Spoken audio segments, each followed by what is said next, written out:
Československo rozkládalo se podél starých obchodních cest Evropy a bylo místem bohatým na tradice a kulturu. Československo přestalo existovat 1. ledna 1993. Československo vzniklo v říjnu 1918 po pádu Rakousko-Uherska na konci první světové války. Složené z území Čech, Moravy, Slezska a Slovenska, Československo bylo různonárodním národem v srdci Evropy s hranicí s Německem, Rakouskem, Maďarskem, Ukrajinou a Polskem. Dne 28. října 1918 vytvořilo 5 mužů: Alois Rašín, Antonín Švehla, František Soukup, Jiří Stříbrný a Vávro Šróbar prozatímní vládu, která vyhlásila společnou republiku.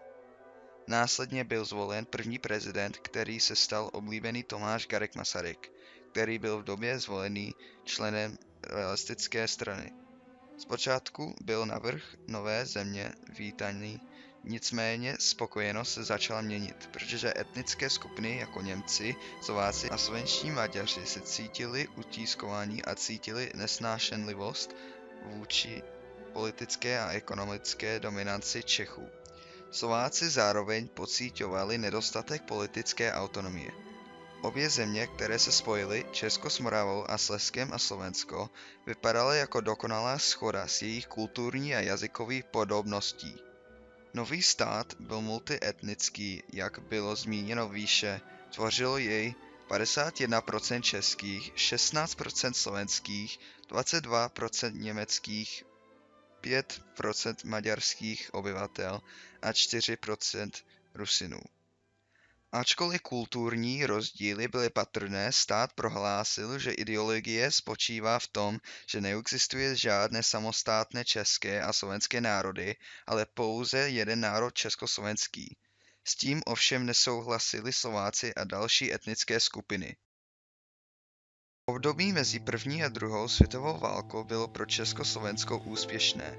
Počet obyvatelstva v Československu vzrostl o téměř 3 miliony, vzrostl počet Němců a také židovského obyvatelstva a za přispění dalších faktorů celkový počet činil 14 milionů 726 158 obyvatel. V té době se demokracie pod vedením Tomáše Masaryka dařilo a míra a úroveň ekonomického rozvoje po první světové válce bylo mnohem dále než v jiných evropských zemích. Nová republika byla bohatá, zdědila 70 až 80% veškerého průmyslu původní Rakousko-Uherské říše, který zahrnoval odvětví jako porcelán, sklo a cukrováry. Dále Československo zdědilo 40% původních pivovarů a lihovarů, jako například dnes stále úspěšné budějovický a plzeňský pivovary. Škodovy závody se stále vedoucí sílou v průmyslu, hlavně výrobě zbraně, strojů, lokomotiv a automobilů. Automobily Škoda jsou stále nejvíce nakupovaným vozy v České republice a na Slovensku. Nicméně všechno tyto společnosti se nacházely v Čechách a poměrně brzy znamenaly převahu v finanční oblasti. To málo původní průmyslové výroby na území Slovenska se postupně dostalo pod český vliv a rozhodování. Přestože Slovensko nemělo silné hospodářství, díky přispění České republiky bylo tehdy Československo jedním z 10 nejvíce industrializovaných států světa. Nevýhodou Slovenska byl hlavně zaostalý průmysl s pouze 5% podílem na celkovém průmyslu Československa a v oblasti Zakarpátské Rusy téměř neexistoval. To se projevilo i v demografické oblasti v zaměstnanosti, neboť 39% obyvatelstva v Čechách, na Moravě a ve Slezsku, 3 státy České republiky, pracovalo v průmyslu a 31% v zemědělství. Na Slovensku bylo zemědělství a lesnictví mnohem významnější a pracovalo v něm 60,4% zaměstnaných, zatímco v průmyslu pracovalo pouze 17%. V Sudetech s převahou německého obyvatelstva vládl těžký průmysl. Populace Československa byla poměrně vydělaná a převážná většina byla gramotná. To bylo zasobněno i v osobě velmi inteligentního prvního prezidenta Tomáše Garrigua Masaryka, zakladatele republiky, kterého většina obyvatel považuje za nejlepšího prezidenta, který kdy žil. Dalo by se přirovnat, že pro obyvatele Československa znamenalo to, co George Washington pro Spojené státy. Navzdory tomu vzájemné vztahy nebyly jednoduché. Češi dominovali ústřední vládě a dalším národním institucím. Slovensko bylo zastoupeno například již zmíněným Vavro Šrobarem nebo schopným diplomatem a ministrem obrany Milanem Ratislavem Štefanikem. Ale díky centralizované politické struktuře Československa nacionalismus se začal objevovat mezi občany ostatních národností, konkrétně u Slováků. Stoupající počet extrémních nacionalistů na Slovensku si povšiml Hitler a později přetvořil Slovensko a loutkový stát podporující Hitlera. Tento nacionalistický přístup ze strany Slováků vyplýval z pocitu rostoucího podřádnosti vůči Čechům, který je činil více nepřátelsky vůči svým krajanům a činil národ slabším. Strany jako Sudeněmecká strana a Slovenská lidová strana se mezi Němci a Slováky stály velmi populárními. Tyto Němci v Sudetech požadovali autonomii od české vlády na základě tvrzení, že byli potlačováni. Sudetoněmecká strana financovaná nacisty z Německa získala 2/3 hlasů sudetských Němců, což vedlo k dalším komplikacím a zhoršujícím vztahům mezi Němci a Čechy. Po smrti Tomáše Garrigua Masaryka se druhým prezidentem Československa stal Edvard Beneš, muž, který pracoval vedle prvního prezidenta a spolupracoval s ním na vzniku Československa v exilové vládě a na vytvoření vlády suverénního státu. Před převzetím prezidentského úřadu působil Beneš jako předseda vlády a poté ministr zahraničí a v roce 1919 zastupoval Československo v Paříži na mírové konferenci, která vyústila ve Versajskou dohodu. Zde využil svého vzdělání a zkušeností nabytých právě ve Francii. Ve 20. letech působil v Společnosti národů. Beneš se stal hlavou státu v roce 1935, záhy na to se vztahy s Německem a Polskem rychle zhoršily. Československo bylo poměrně silnou mocností ve střední z Evropy před vypuknutím války a Německo to vědělo. Proto zatlačilo na evropské velmoci, Francii a Velkou Británii a ještě společně s Itálií. Vůdci těchto zemí podepsali 29. září 1938 Mnichovskou dohodu, kdy třetina Československo Sudety přepadla Německu.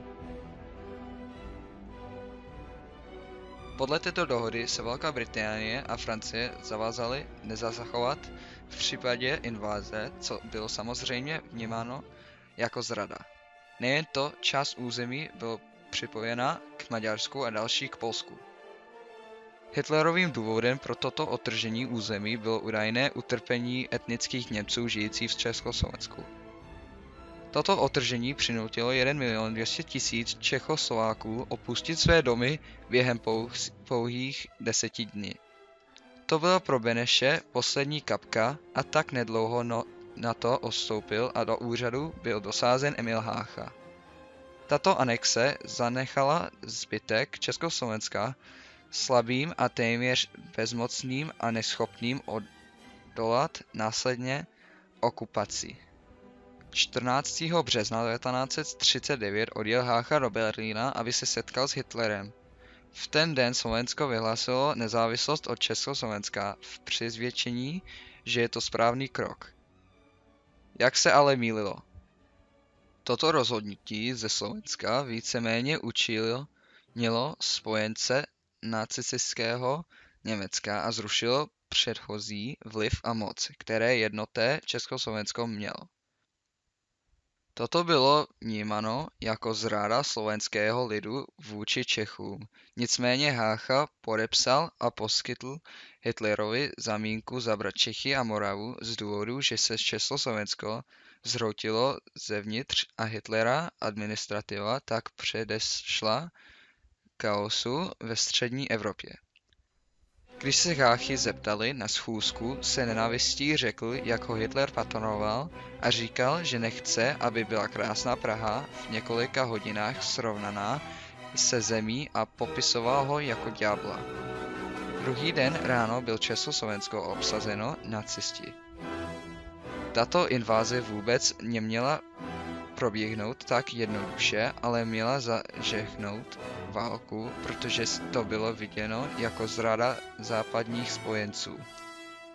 Toto označení odkazuje na zacházení s Československem během Mnichovské dohody a jak bylo zjevně podvedeno a dále pak o invazi Československa a o tom, jak Francie a Velká Británie se měly snažit vojensky a diplomaticky situaci řešit, ale rozhodli se nic nedělat a nechat nacisti vpadnout. I když při vpádu do Prahy nedošlo k žádným krveprolitím, neznamená to, že nacisti nechali český lid na pokoji.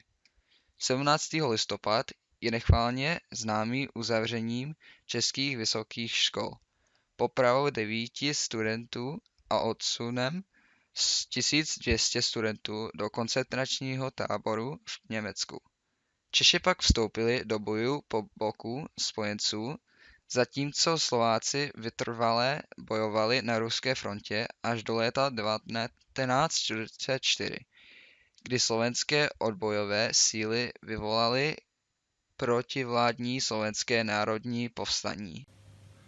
To ovšem neznamená, že neexistovaly žádné formy odporu, naopak Češi dělali, co mohli pomocí hnutí odporu.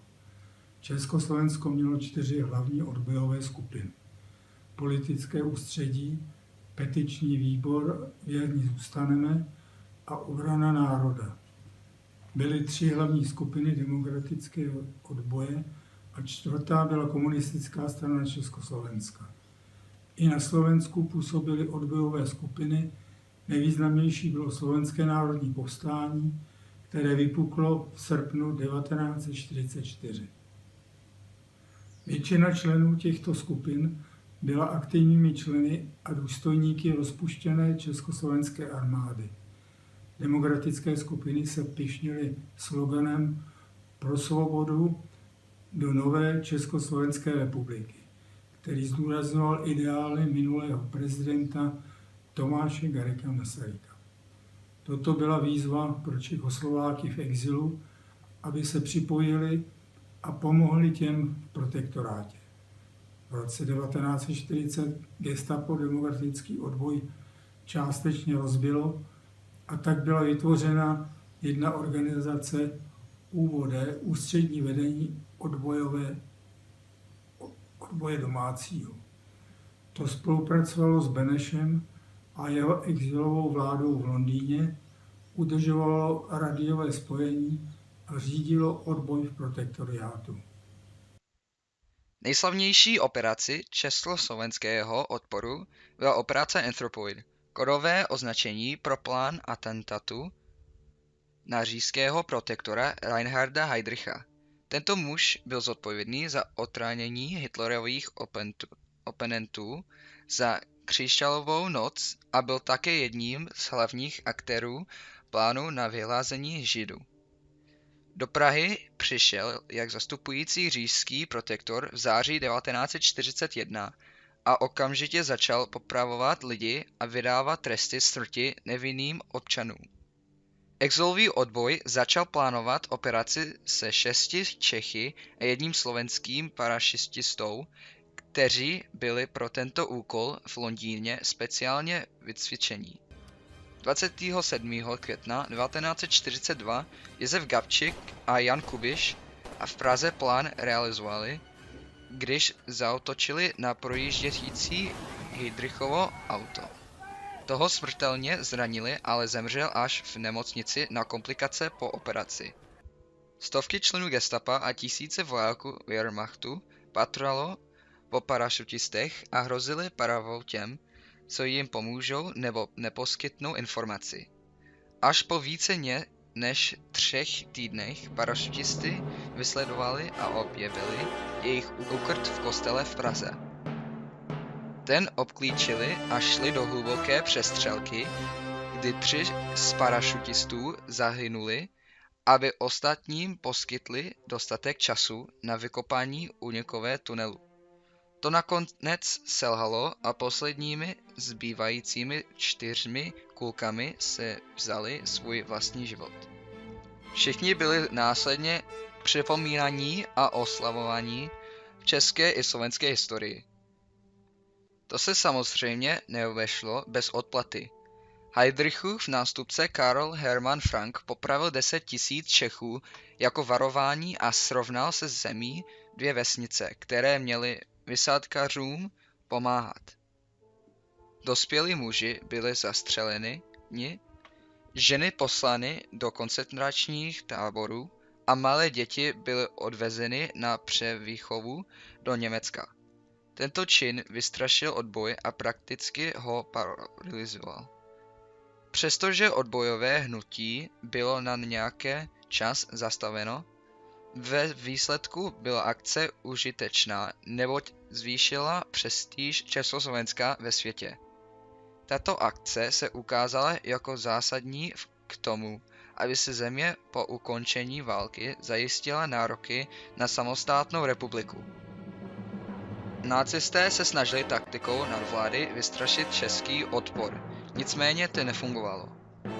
Na přelomu roku 1942 a 1943 se partizánská válka drasticky změnila.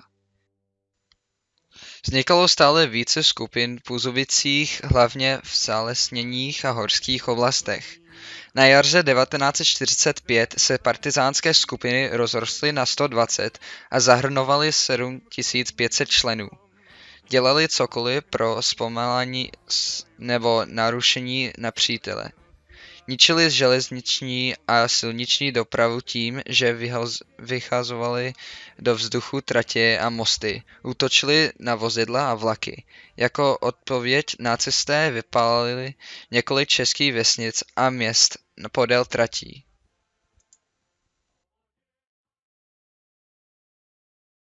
Tito partizáni pocházeli z celé České republiky a z různých prostředí. Z bývalých členů českých a odbojových skupin válečných zajatců, kterým se podařilo uniknout, a německým dezertérům. Nejúspěšnější skupinou byla partizánská brigáda Jana Žižka se sídlem na Jižní Moravě. Sabotovali nesčetné železniční tratě a mosty, bojovali s německou policií a s důstojníky po celé Moravě. Žižkova brigáda se rozrostla na více než 1500 členů a pracovala až do konce války.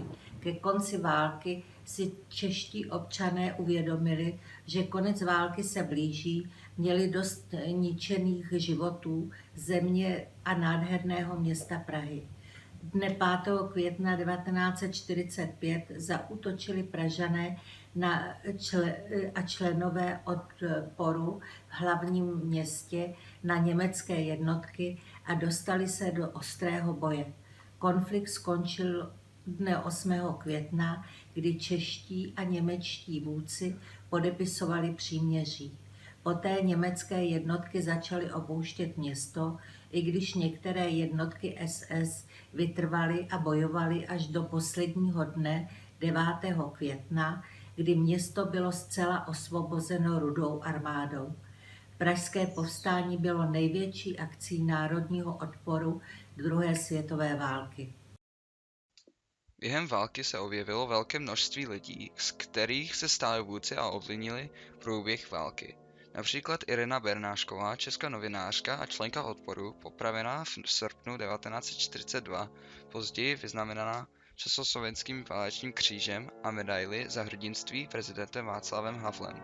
Dále Alois Eliáš, český generál a politik, předseda loutkové vlády protektorátu Čechy a Moravy, který udržoval kontakt s exilovou vládou v Londýně. Byl popraven v roce 1942 za působení v protinacistickém odboji. Mnoho československých pilotů opustilo vlast po rozpuštění československé armády, aby se významně zapojili do bitvy o Anglii.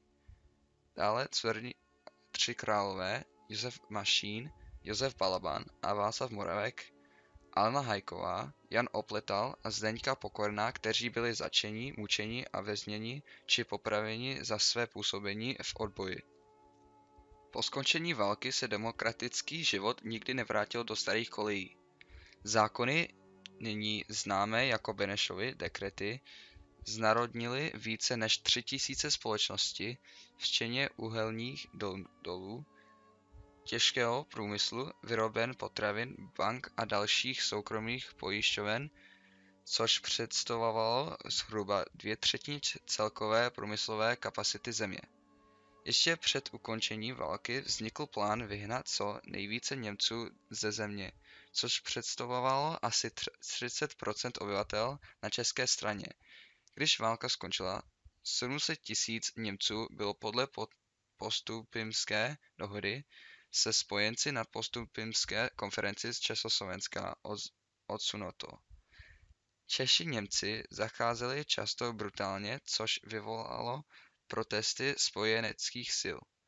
Následující rok bylo vystahováno 1,3 milionu Němců do vznikajícího západního Německa a 800 000 do východního Německa. Před koncem války odešlo asi 400 000 lidí, polovina do Rakouska a druhá polovina do západního Německa a všichni byli zbaveni svého československého občanství. 500 000 etnických Němců zůstalo a z nich pouze 165 000 potvrdilo německou státní příslušnost. To představuje pouze 1,8% obyvatelstva českých zemí v roce 1950. Maďarská populace na Slovensku, původně čítající 17% obyvatelstva, byla také deportována, následně představující pouze 10% obyvatelstva. Komunisté získali moc v květnu 1946, poté co vyhráli volby ziskem necelé 40%.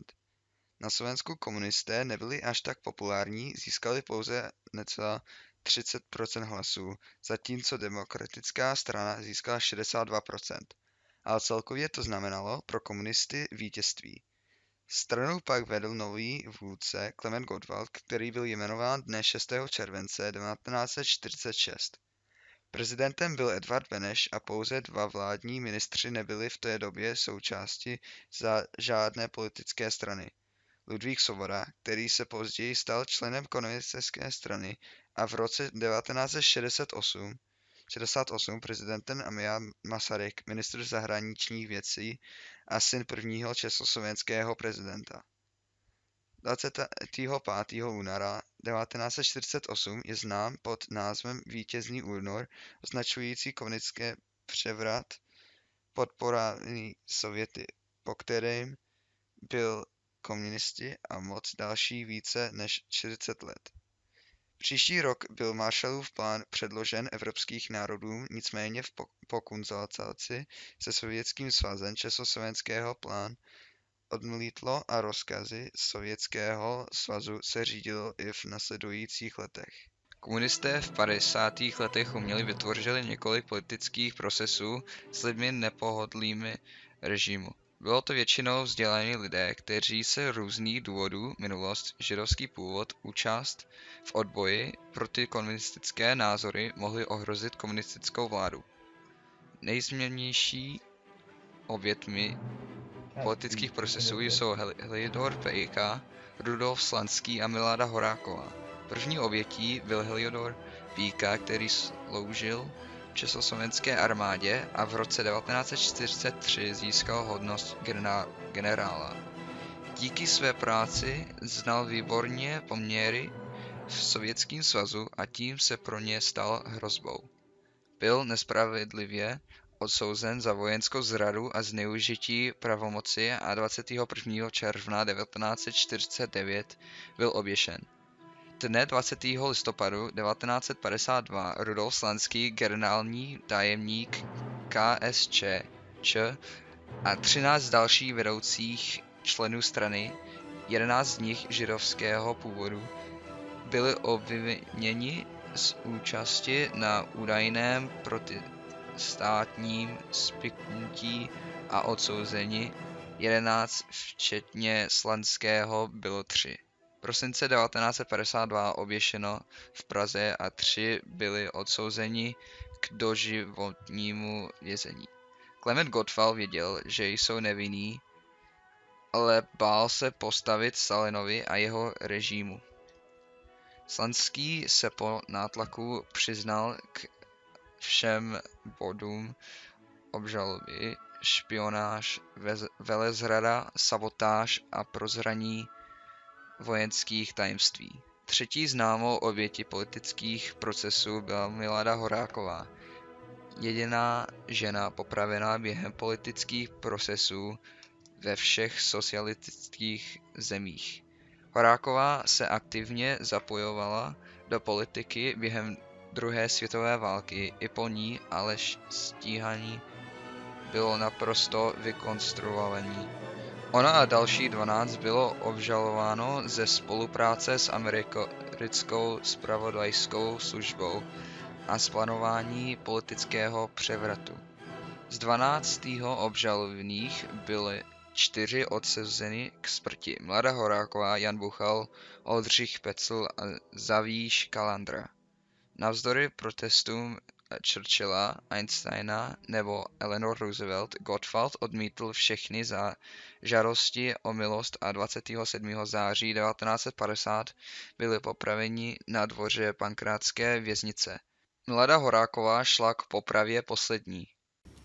Snaha o destalinizaci měla v Československu pozdní start, protože KSČ prakticky ignorovala nařízení komunistické strany Sovětského svazu. Několik spisovatelů kritizovalo činy politické represe a pokusilo se získat kontrolu nad kongresem spisovatelů. No, to bylo ale snadno potlačeno a konzervativci získali kontrolu. K těmto snahám se v květnu 1956 přidali i studenti, jak z Prahy, tak Bratislavy, a požadovali svobodu projevu a přístup k západnímu tisku. Tyto činnosti však byly rychle potlačeny tehdejším prvním tajemníkem UKSČ a pozdějším prezidentem Novotným, který zavedl přísnou politiku neostalinismu. A pak od roku 1960 měla republika nový název Československá socialistická republika.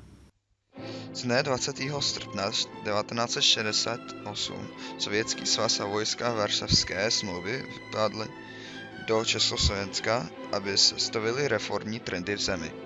Tato invaze měla zastavit proces demokratizace společnosti známý jako Pražské jaro. Všechno začalo v druhé polovině 60. let, kdy došlo k změnám ve vedení v mnoha městech v Československu a hlavně v Praze, což vedlo k sérii ekonomických reforem a zmírnění uplatňování komunistických doktrin v rámci československých hranic v snaze o tzv. Socialismus s lidskou tváří. Národní hospodářství se za komunismu dostalo na historické minimum a občané se začali bouřit a komunistickému systému se začaly objevovat praskliny. V roce 1968 se Alexandr Dubček stal po Antonínu Novotném prezidentem a zavedl mnoho reforem a pokusil se o liberalizaci v rámci stavějícího marxistického-leninského státu.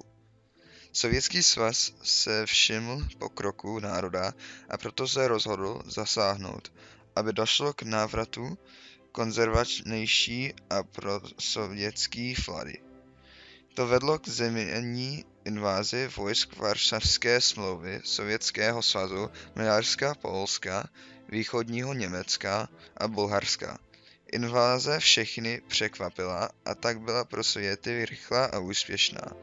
Na počátku se setkali s malým až nulovým odporem, ten však postupně narůstal, když sovětské vojenské jednoty zůstaly v Československu a když Sověty v roce 1969 odstranili Dubčeka, aby dosadili pro ně stabilní vládu. V té době se mnoho lidí pokusilo o odchod na západ, jiní protestovali doma. Nejznámější je hrudínský studenta Jana Palacha, který se na Václavském náměstí upálil na známku odporu. 70. léta probíhaly ve znamení normalizace Československa. Reformisté byli vyloučeni z regionálních, okresních a místních poboček v českých zemích, na Slovensku také, avšak v menší míře. Členská základna KSČ se snížila z 1,7 milionu členů v lednu 1968 na zhruba 500 000.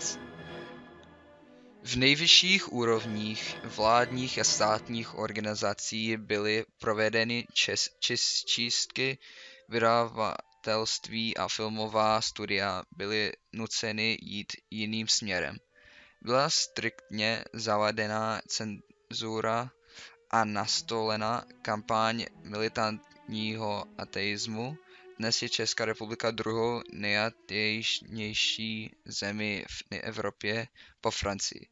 Na Slovensku se ale vymýcení náboženství zdaleka nepodařilo. Národní shromáždění bylo podle ústavního zákona federaci předloženo dne 27. října 1968 narazené federální shromáždění. Federální shromáždění úzce spolupracovalo s Českou a Slovenskou národní radou.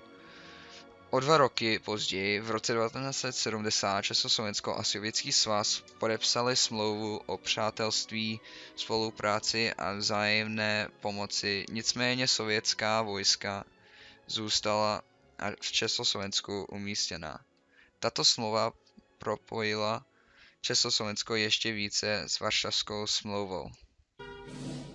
V 70. a 80. letech vláda kladla důraz na poslušnost, souhlas a veřejný pořádek, ale zachování stávajícího systému bylo napadáno jednotlivci i organizovanými skupinami usilujícími o nezávislé myšlení a činnost. Reakce vlády byla nemilosrdná a potlačovala je obtěžováním, pronásledováním a vězením. Československo v roce 1968 podepsalo Mezinárodní pakt OSN a občanských a politických právech, který byl v roce 1975 schválen federálním shromážděním. Československo také v roce 1975 podepsalo Helsinské dohody, které obsahovaly důležité prvky, jako jsou záruky lidských práv, což bylo pro národ velkým krokem kupředu. Největší opoziční platformou toho období byla Charta 77. Tento manifest se objevil v novinách po celém světě a podepsalo jej 243 Čechoslováků, převážně veřejně známých osobností, autorů, umělců, intelektuálů a politických představitelů z obrodného procesu 1968. Cílem skupiny bylo upozornit na porušování lidských práv, navrhnout řešení, posílit svobodu a najít mechanismy k její ochraně. Prvními mluvčími Charty 77 byl Jan Patočka, Václav Havel a Jiří Hájek. Na konci roku 1977 chartu podepsalo více než 800 občanů a do konce roku 1980 kolem 1200 Čechoslováků. Husákův režim vnímal vydání charty velmi negativně a autoři a signatáři byli zatčeni, vyslýcháni a také přeřazeni do zaměstnání, které neodpovídalo jejich kvalifikaci jako topič a v kotelně nebo vrátný. Mnohým byl zabaven řidičský průkaz, telefonní linka, byli nuceni ke spolupráci s StB, odchodu do exilu a jejich děti ztratily možnost studia. Režim dále vyvolal mediální kampaň k ovlivnění veřejnosti, takzvanou antichartu, kterou popsalo 7 000 československých umělců. O rok později byl vytvořen Výbor na obranu nespravedlivé stíhaných a měl za cíl dokumentovat případy pronásledování vlády a porušování lidských práv. V letech 1978 až 1984 výbor vydal 409 sdělení o stíhání nebo obtěžování jednotlivců. Někteří disenti se podíleli na vydávání a distribuování ilegálních knih, časopisů a esejů. Samizdat byl samozřejmě undergroundový a často organizovaný se zahraničí. Mnozí rockoví, folkoví a jazzoví hudebník a jejich fanoušci byli pronásledováni, často zatýkáni nebo úplně zakázáni z důvodu propagandování pro vládu nepřijatelných názorů, jako například The Plastic People of the Universe, Jaroslav Hudka a Karel Kryl. Náboženství bylo také přísně omezeno a kontrolováno vládou, protože nabízelo možnost nezávislosti. Duchovní a věřící byli sledováni StB, někteří kněží byli zbaveni státního souhlasu k výkonu duchovní činnosti a tak působili jak kněží tajně, také publikování náboženské literatury bylo výrazně omezeno. V roce 1984 byl papeži Janu Pavlu II. Vládou odmítnut vstup do Československa, kde se měl na pozvání církve zúčastnit oslav 1100 let výročí úmrtí slavného Metodeje, misionáře Slovanů. Husákův režim byl za normalizace úspěšný v zachování komunistického režimu Československa zastrašováním a omezováním svého obyvatelstva. V 80. letech se situace v celém východním bloku začíná měnit. Občané jsou nespokojení s hospodářskou i politickou situací, lidé nevěří v udržitelnost socialismu a ten postupně oslabuje. V Polsku začínají masové protesty již v roce 1980 a vzniká hnutí Solidarita. Michail Gorbačov nastoluje změny v samotném Sovětském svazu. Od svého nástupu v roce 1985 rozbíhá perestrojku přestavbu. Komunismus ztrácí v 80. letech i v Maďarsku, kde se postupně zavádějí reformy a k velkým přeměnám dochází už v roce 1988. Masivní protesty a demonstrace probíhají i v východním Německu a 9. listopadu dochází k padu berlínské zdi. I v Československu se ke konci 80. let situace uvolňuje a v letech 1988 až 1989 se koná několik protivládních demonstrací, zejména v Bratislavě a v Praze. Demonstrace jsou potlačovány, ale obyvatelstvo nabývá odvahy a demonstrace se rozšiřují i do menších měst. Dne 17. listopadu zvolali pražští studenti 5dní akci a uctili 50. výročí uzavření českých vysokých škol nácisti. Na demonstraci se sešlo asi 50 000 převážně mladých lidí a studentů. Po ukončení této povelené demonstrace na Vyšehradě se asi 10 000 lidí rozhodl vydat do centra Prahy. Tam se policie v oblasti Národního divadla snažila dav zastavit a rozehnat. Dav se záhnul na Národní třídu, kde byli účastníci zablokováni a postupně nasilně rozehnaní. Mnoho jich bylo zatčeno, 568 zraněno, ale naštěstí nikdo nebyl zabit. Na veřejnost ale proniká fama, že údajně jeden ze studentů, Martin Schmid, zemřel. To dohromady s brutalitou zákroku na studenty dává věci do pohybu. Studenti zakladají stavkové výbory, divadla přestávají hrát a organizují veřejné debaty, vyzývají ke stávkám a v činoherním klubu je 19. listopadu za účasti Václava Havla založeno Občanské fórum. V následujících dnech se už stavkuje nejen v Praze, ale i v Brně, Bratislavě a každý den se přidávají další města a další 10 000 lidí.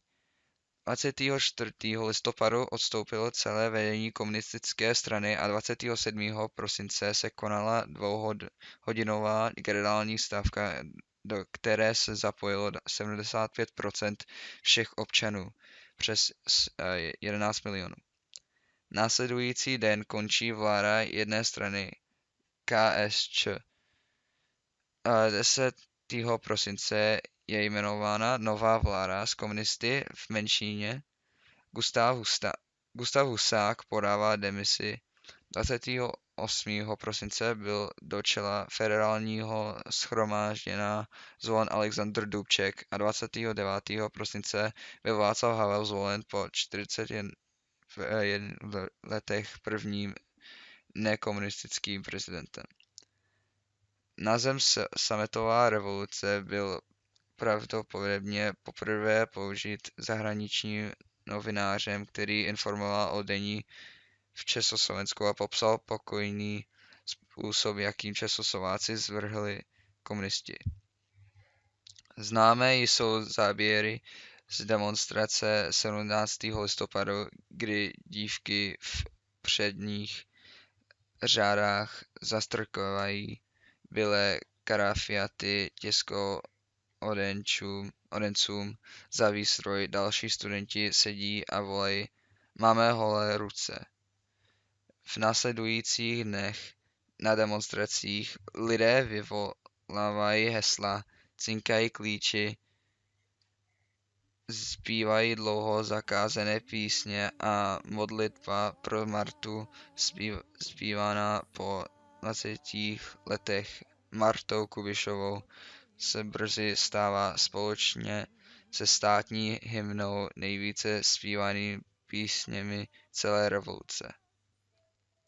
Po pádu komunismu se v obou částech republiky rozvíjela politická scéna různým směrem, což se projevilo ve volbách v 90. letech.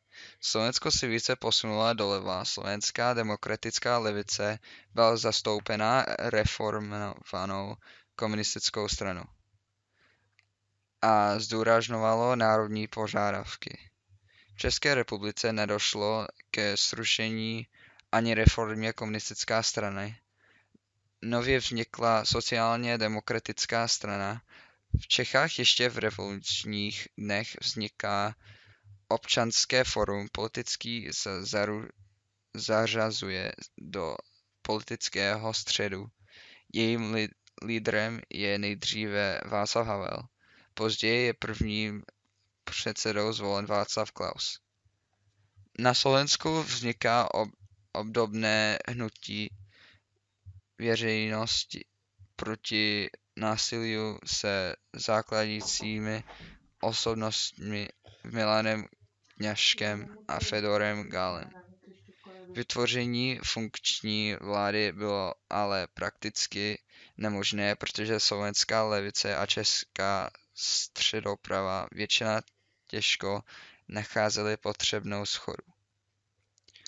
Probouzí se slovenský a český nacionalismus.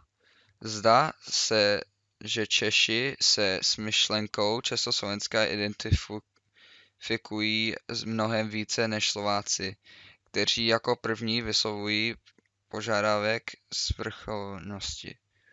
Dochází k vleklému sporu o nový název republiky a její uspořádání, ale nebylo nalezeno řešení k oboustranné spokojenosti.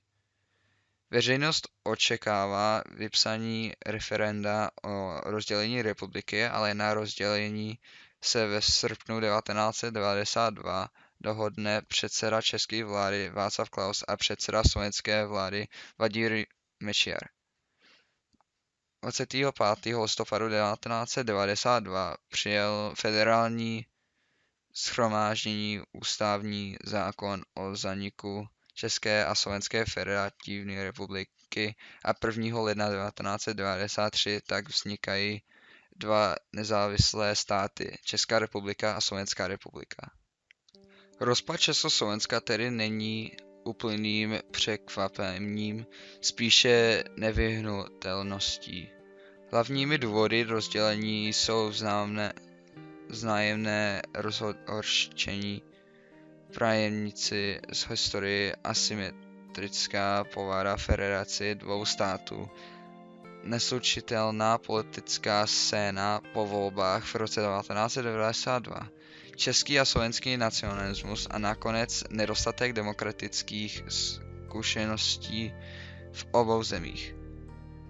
Za prvé, od samého počátku Slováci zcela nepřijali Československo, protože vytvoření společnostního státu byla v roce 1918 hlavně idea českých vůdců.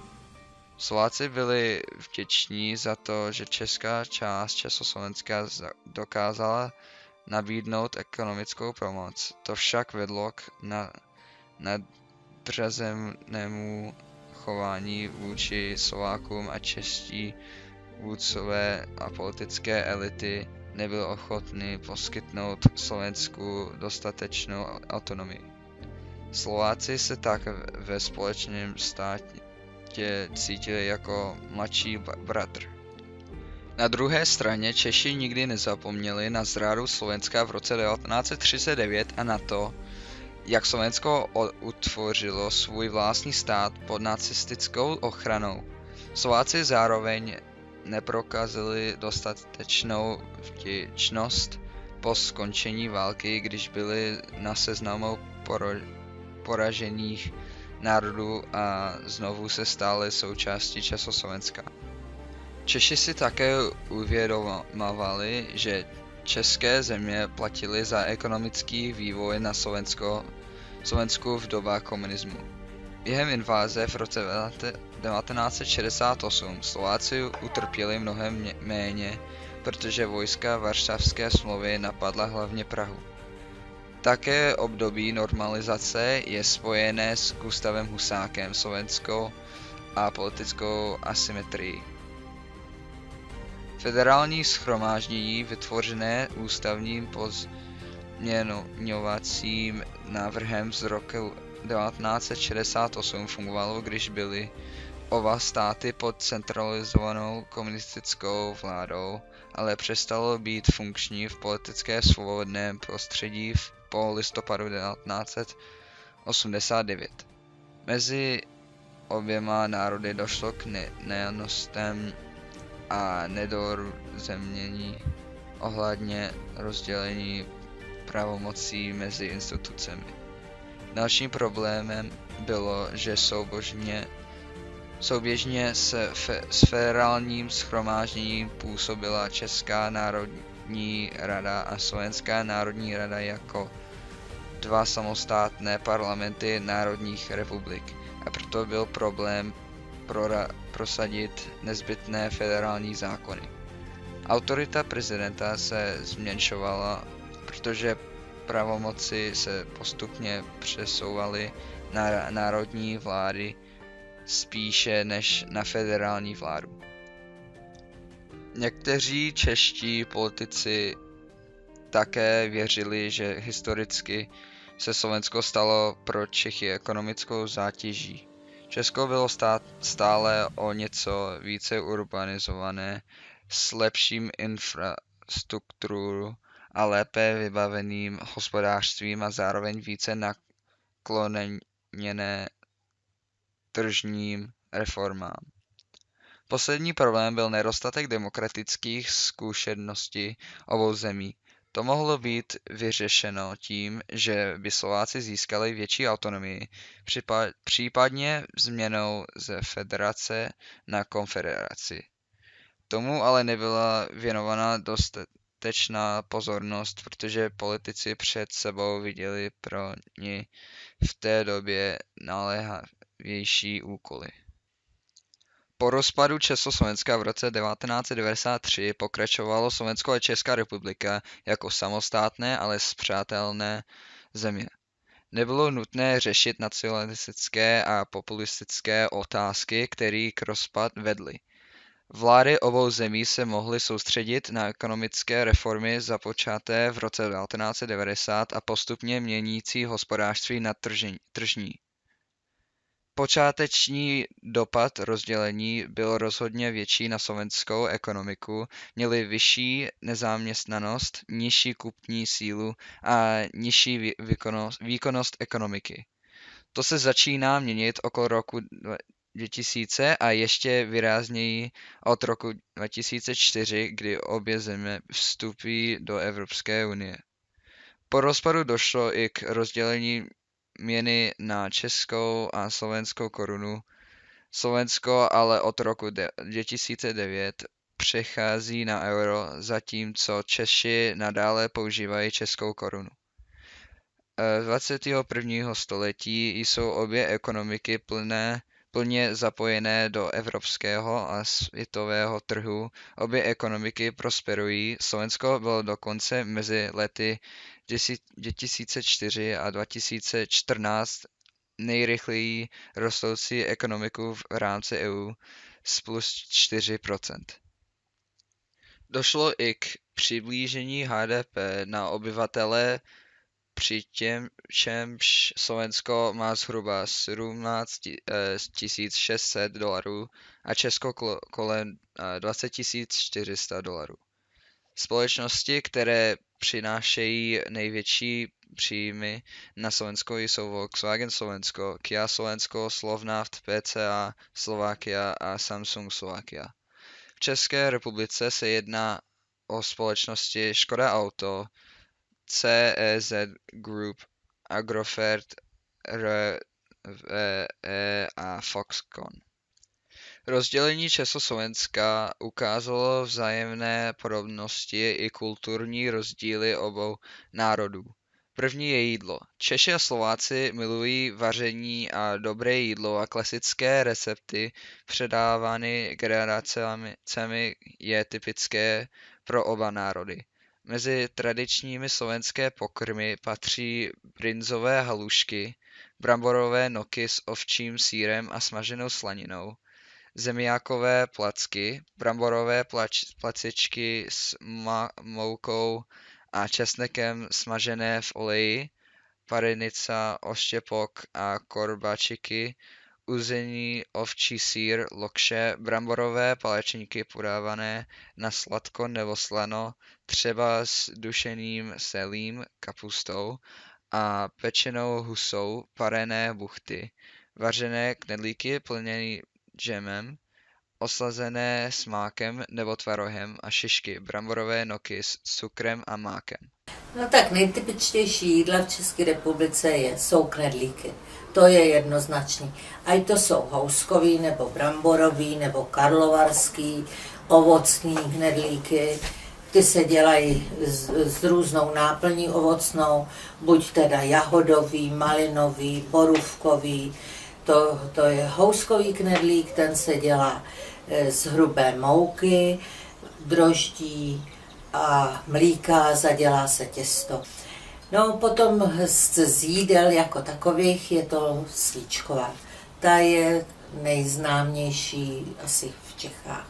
Je to z hovězího masa, které se teda upravuje tak, že se teda dělá na zelenině. Zelenina se tam dává mrkev, cerel, petržel a špek.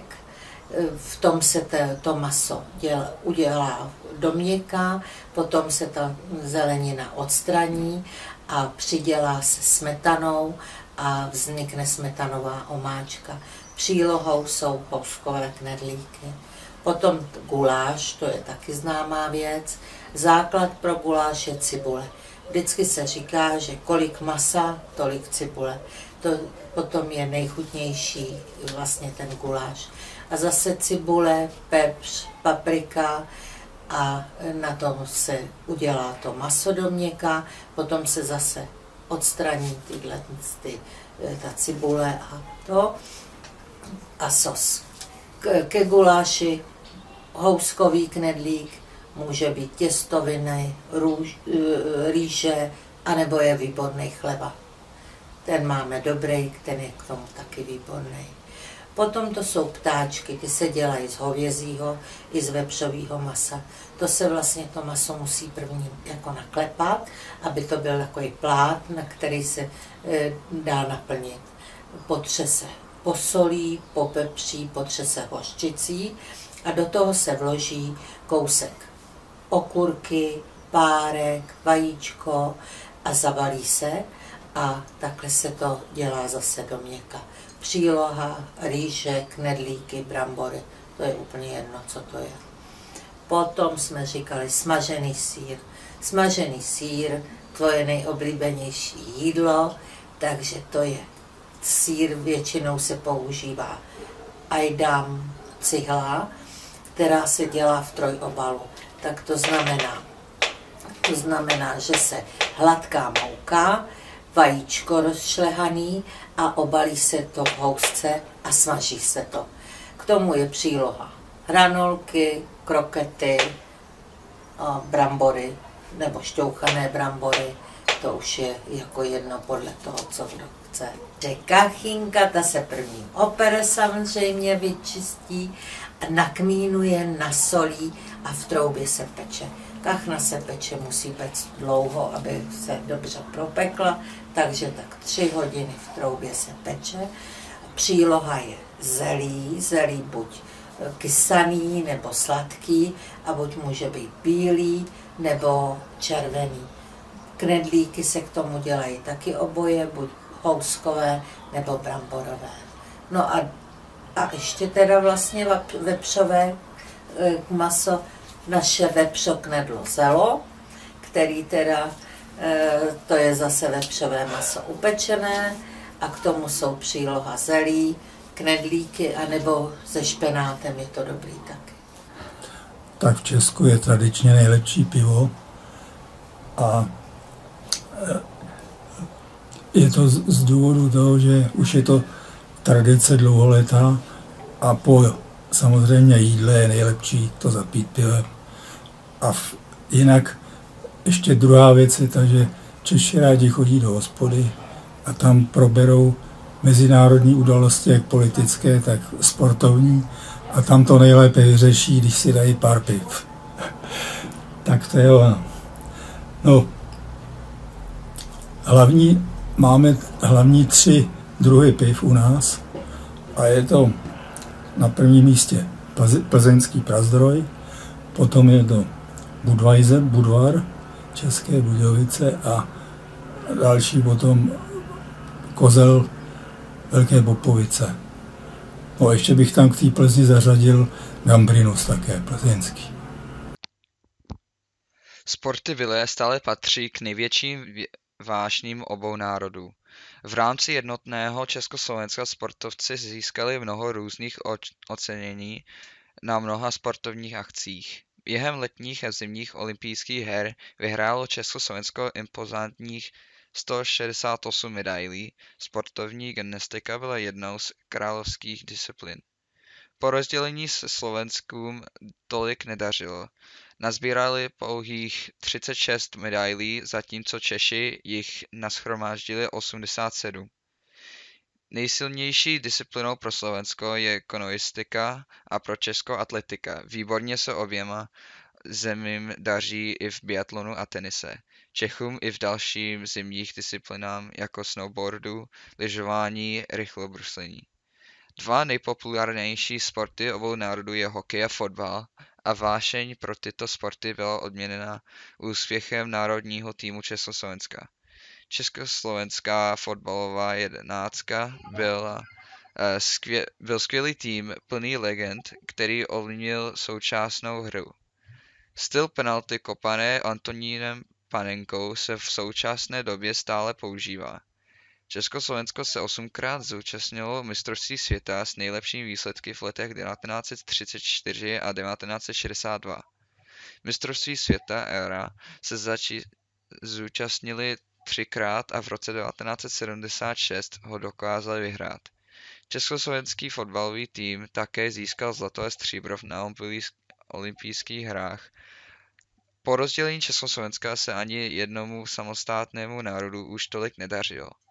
Slovensko se dokázalo kvalifikovat na mistrovství světa pouze jednou v roce 2010 a jednou za Euro v roce 2016. Česká republika se jednou kvalifikovala na mistrovství světa v roce 2006, za to účast na evropských šampionátech byla mnohem úspěšnější. Český tým se kvalifikoval pokaždé v roce 1996, získali stříbro a v roce 2004 se dostali do semifinále. Mnoho fotbalistů působilo a stále hraje v světových klubech a někteří dosáhli i mezinárodní ocenění. V roce 1962 Josef Masopust vyhrál Ballon d'Or a porazil jednoho z nejlepších hráčů v historii Eusebia. Ivo Viktor skončil na 3. místě a byl považován za jednoho z nejlepších brankářů své generace. Pavel Nedvěd vyhrál Ballon d'Or v roce 2003 nad francouzskou legendou Thierry Henrym. Pokud jde o hokej, Československo byl jedním z nejlepších národů, které se zúčastnilo. V mistrovství světa v ledním hokeji se Československo objevilo 52krát, vyhralo 6 zlatých, 10 stříbrných a 14 bronzových medailí. Na olympijských hrách se československý hokejový tým zúčastnil 16krát, vyhrál 4 stříbrné a 4 bronzové medaile.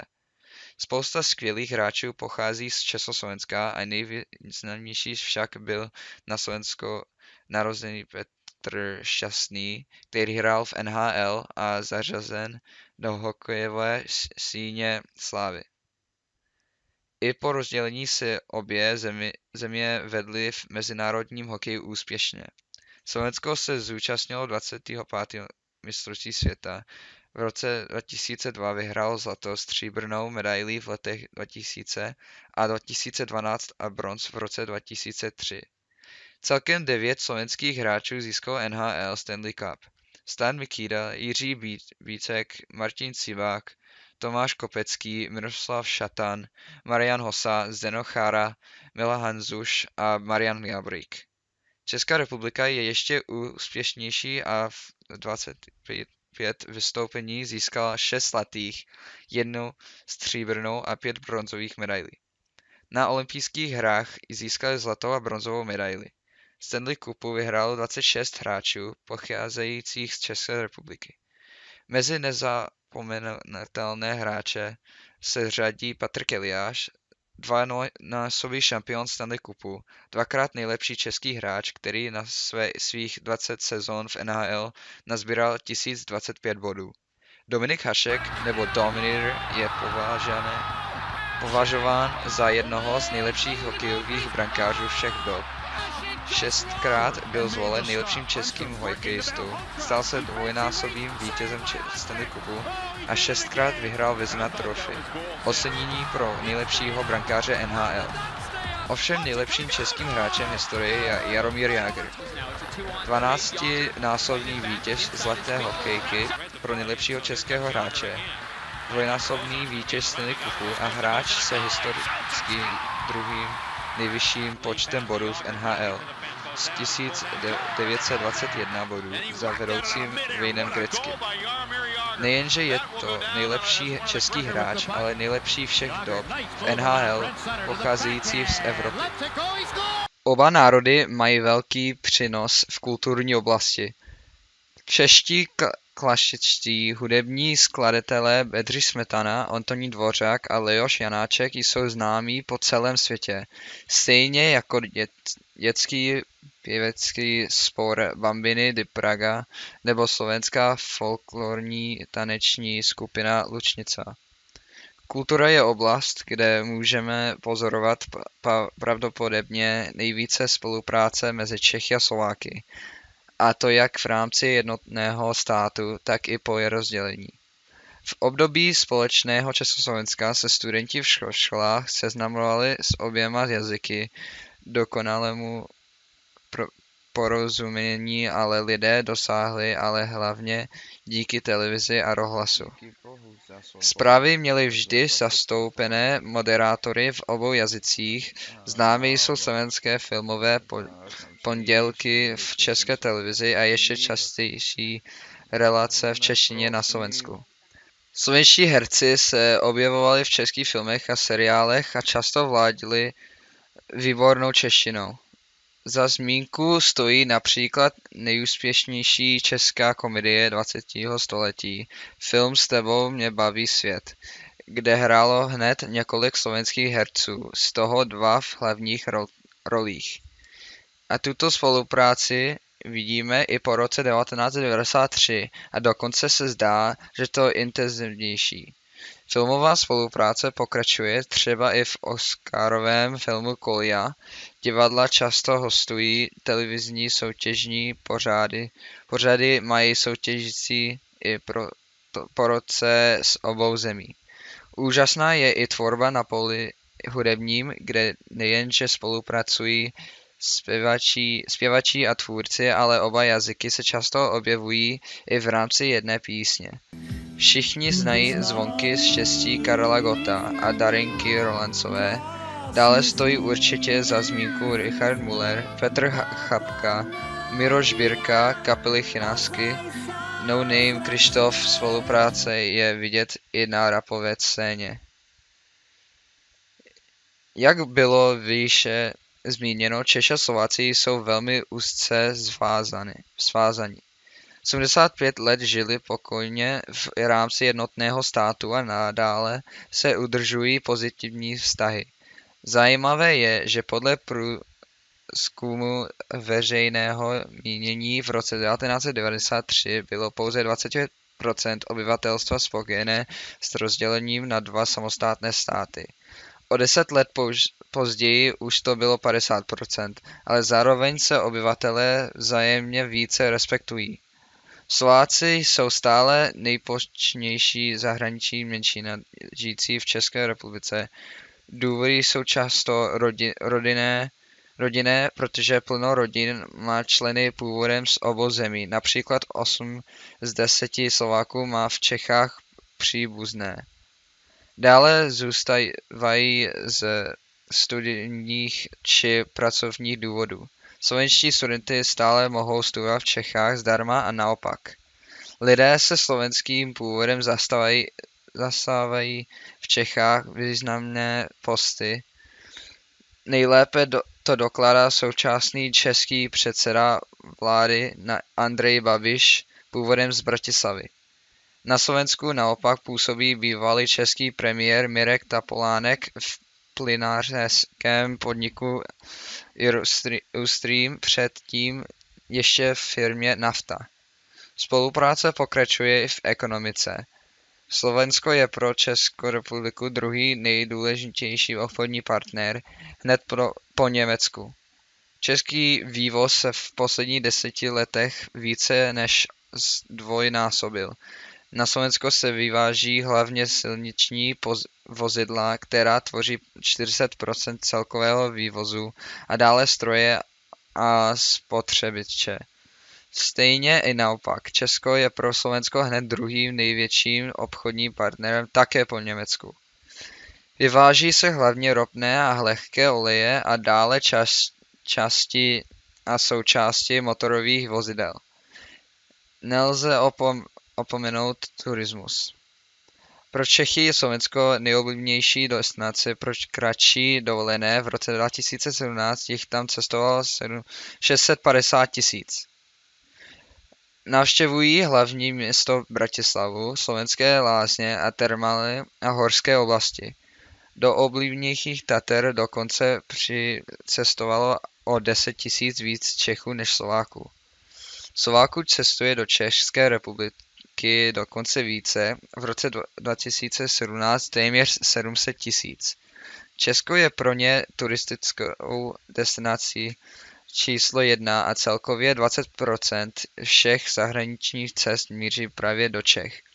Nejvíce je láká kultura, historie a památky v Praze, Karlových Varech, Českém Krumlově, dále také rozmanitá příroda a moravské víno.